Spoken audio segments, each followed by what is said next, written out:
Como driblar a vontade de doce? Eu quero estratégias. Tal pergunta foi feita pela Vanessa e a pergunta vai dar início ao nosso quadro Malena Orienta e Explica. Então vamos falar sobre a tal da vontade do doce. E eu gosto sempre de falar que nós temos dois caminhos.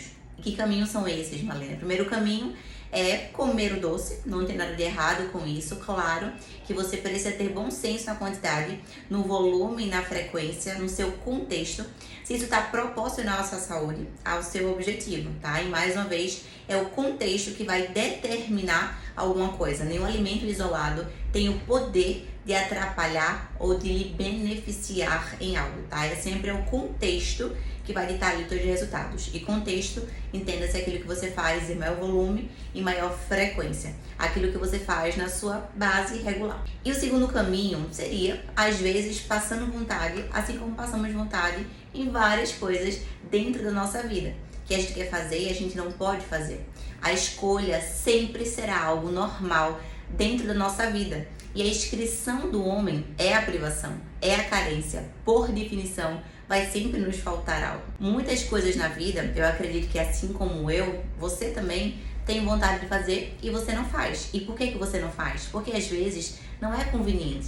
E com a comida, o nosso pensamento também não precisa ser diferente. Ele precisa ser, na verdade, igual. Então, assim como muitas coisas na vida, a gente passa por vontades às vezes precisamos sim também falar o não. E dentro desses dois caminhos, eu gosto muito de passear entre os dois. E eu vou deixar aqui um exemplo para que você possa entender. Vamos pintar aqui um exemplo da Dona Miriam.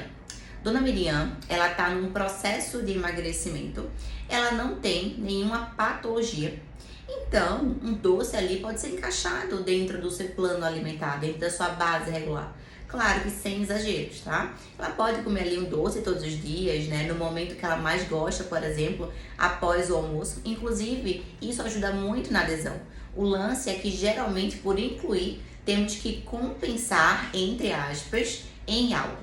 E você vai entender o que seria então essa compensação. É uma compensação que eu falo de modo saudável e não de modo disfuncional. Por exemplo, já que você gosta do doce, a gente pode incluir um doce todos os dias. Porém, o que não pode é manter um doce, é manter uma macarronada todos os dias, é manter a batata frita todos os dias, é manter um filé parmegiana todos os dias. Então, por incluir um doce, a gente acaba tirando outras coisas, a gente acaba substituindo outras coisas em função de coisas que você gosta e que vai manter a sua adesão. Agora, vamos pintar aqui um outro quadro, um outro exemplo e vamos falar da Dona Juliana, tá? A Juliana está em um processo de emagrecimento, porém, ela tem um quadro ali de hiperinsulinemia, tá?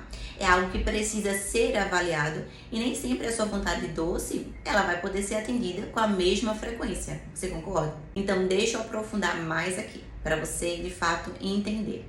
Agora, eu quero falar aqui para você um novo exemplo. Esse exemplo é da Dona Daisy. Dona Daisy, ela tá hipertensa, ela tem uma resistência periférica à insulina. Dona Daisy, ela já não consegue mais brincar com os seus netos, ela não consegue ter mais autonomia, mais funcionalidade e ela tá buscando emagrecer tanto para melhora do quadro da saúde, como também para melhorar a sua funcionalidade e a sua estética. Porém, Dona Daisy, ela sente vontade de comer doces todos os dias. Ela até procurou um nutricionista e o mesmo adaptou o plano, tá? Inicialmente ali a sua preferência ao paladar e incluiu ainda chocolates ali 70%, tá? 2 paradinhos para que Dona Daisy pudesse comer todos os dias.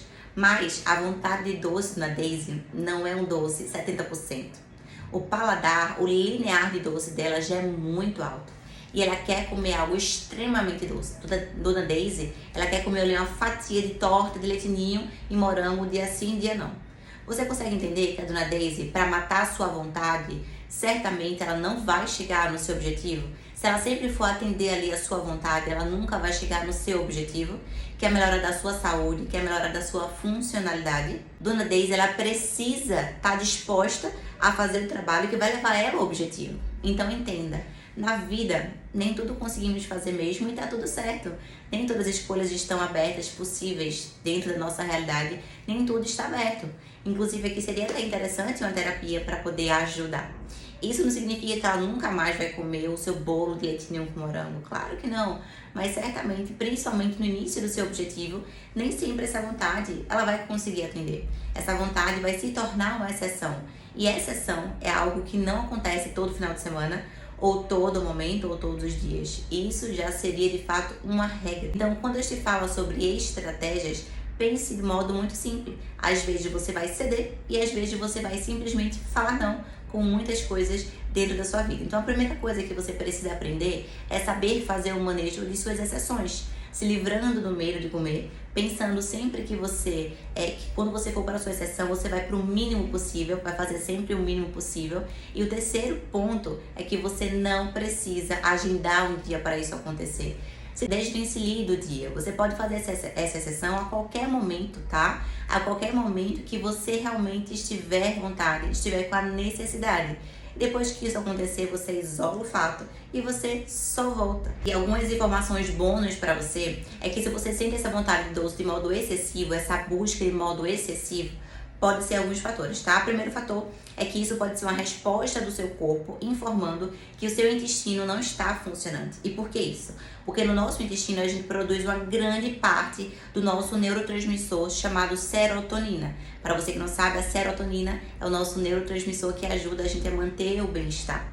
E se você não está com o intestino funcionante, você consequentemente tem uma redução dessa produção de serotonina. E consequentemente você tem também a redução do bem-estar. Então naturalmente você tende a buscar esse prazer, esse bem-estar de modo externo.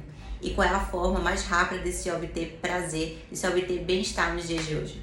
Comidas, né? Comidas super palatáveis, o famoso doce industrializado ali que tem alta concentração de açúcar, de gordura e que isso aumenta naturalmente a nossa dopamina. Outro ponto pode ser porque simplesmente na nossa rotina a gente não tem outros momentos de prazer além da comida. Normalmente a nossa rotina ela é muito atarefada e a gente não tem um momento ali onde a gente descansa ou momentos que a gente sinta prazer além da comida.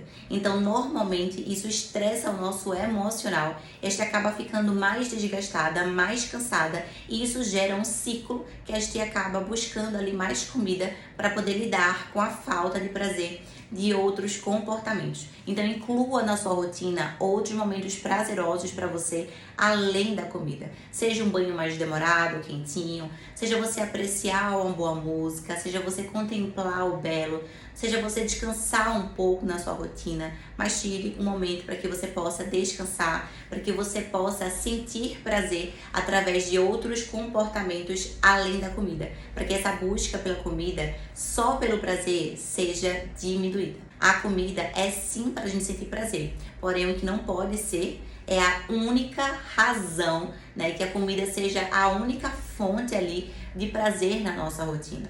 E o terceiro ponto para a gente poder fechar com essa nossa aula sobre doce e estratégias é que esteja atenta. Normalmente essa sua busca pelo doce de modo exagerado se dá pelo simples fato de você continuar alimentando e continuando ali exacerbando essa sua vontade de doce. Como assim, Malene?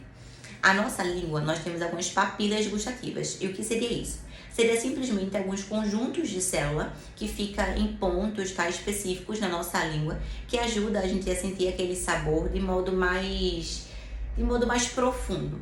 Então, na nossa língua tem pontos que a gente sente mais o sabor do amargo, mais o sabor do salgado, mais do azedo, mais do doce. E essas papilas, quanto mais a gente excita, quanto mais a gente dá um sabor para ela, mais ela vai ficar querendo daquele sabor. Como assim? Aquelas papilas, ela tende a ficar resistente ao estímulo que a gente dá a ela. E normalmente, naturalmente, a gente acaba estimulando mais o sabor do salgado e principalmente o doce. Aquilo que é azedo, aquilo que é amargo, a gente tende a evitar. E aquilo que é azedo, a gente adoça, aquilo que é amargo, a gente também adoça. Então, naturalmente, a gente acaba excitando mais, a gente acaba dando mais estímulos a esse sabor doce. Então, naturalmente, essas papilas da nossa língua vai ficando mais resistente ao estímulo que a gente dá. E acontece que a gente precisa ficar dando sempre cada vez mais. Então a gente entra basicamente como se fosse em um ciclo vicioso, tá? Claro que com aspas, porque não existe vício em açúcar, tá? E falando sobre isso, é um ponto muito importante. Perceba na sua prática. Fale com alguém que de fato tem a base regular ali de muitas comidas palatáveis, muito doce, sorvete, milkshake, muito bolo. A partir do momento que você dá uma maçã para essa pessoa come maçã e ela fala que a maçã não é doce. E por que que isso acontece? Porque o linear de doce dela é muito alto. E um exemplo também ao contrário é super fácil de você verificar na prática. Pegue uma pessoa que trabalha o sabor do amargo na língua dela, que trabalha o sabor do azedo na língua dela, que trabalha o sabor do salgado, que não estimula muito o doce, que tem o paladar ali adaptado ao sabor natural dos alimentos e não sai adoçando exatamente tudo que é amargo e doce. Você dá uma fruta para ela, ela vai dizer que a fruta é doce. Assim como se você der algo para ela extremamente doce, dificilmente ela vai achar prazeroso, porque ela vai achar extremamente doce. E isso, de fato, é algo ali, o linear de percepção dela é muito sensível. Então, tenha cuidado. Muitas vezes você acaba estimulando muito o seu doce e quanto mais você estimula o sabor doce, mais você vai querer daquele sabor. E assim finalizamos a nossa aula, que ficou muito incrível.